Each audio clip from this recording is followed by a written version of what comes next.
मानबो न छौरी हम होली खेलबो रंग गोरी गोरी का तोरा चोली रंगबो की रंग गोरी का तोरा चोली रंगबो। डीजे सुमित सतीश रईमा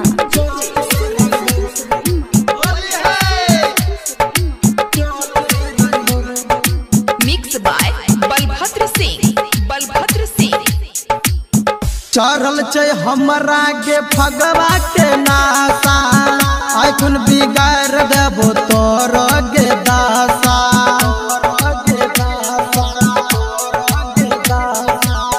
चढ़ल छै हमरा के फगवा के नासा आखुन बिगाड़ देबो तोर गे दासा।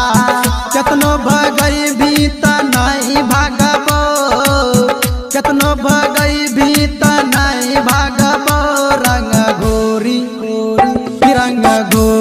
गोरी का तोरा चोली रंगबो की रंग गोरी का तोरा चोली रंगबो।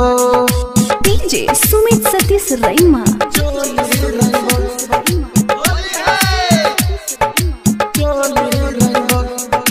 presented by PM Recording Studio Alamnagar Madhepura.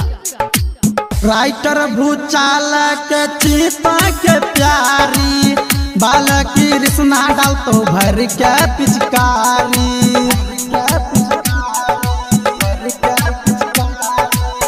Writer Bhuchal के चीता के प्यारी बाल की रिश्ना डाल तो भर के पिचकारी। बल्लू कहे चोरा